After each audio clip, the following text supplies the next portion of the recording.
work for a multimillionaire, and here's what I've learned so far. Part 14. He plans backwards. He plans with the end goal in mind. Now, this might seem like it makes absolutely no sense, but hear me out. When you're planning something from the beginning, your steps tend to be pretty vague. Let's say you want to launch a business. You might think, okay, let me come up with a brand name. Let me come up with the product that I'm going to sell, and let me come up with the design of it, right? All good steps, don't get me wrong, but you're probably not thinking about your pricing strategy. You're probably not thinking about your SEO and how high it will show up when somebody Googles the type of service or product that you're offering.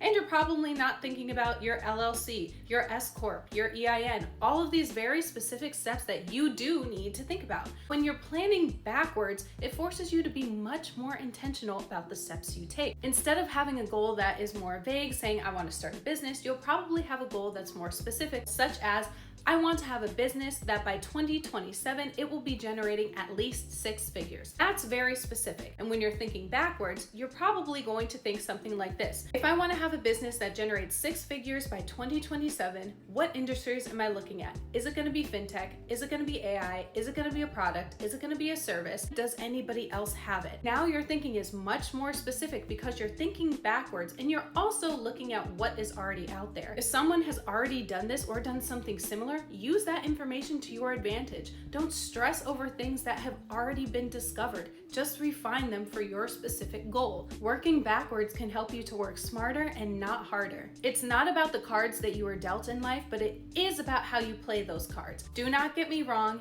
Yes, certain people have privilege. Yes, certain people were born with more money, more access, more connections. I am not saying that we are all starting from the exact same playing field, so do not argue in the comments with me about that. What I am saying is that people often focus on everything that they don't have or how other people are so far ahead of them that they tend to downplay what they have to offer. You need to be scrappy. You need to have a strategy, especially if you weren't given certain levels of privilege and access. He did not come from a family of millionaires. He did not inherit a bunch of money from his parents. He started out with flipping houses. He started off being a social worker. Because he learned all of these people skills and how to negotiate, that helped him in business.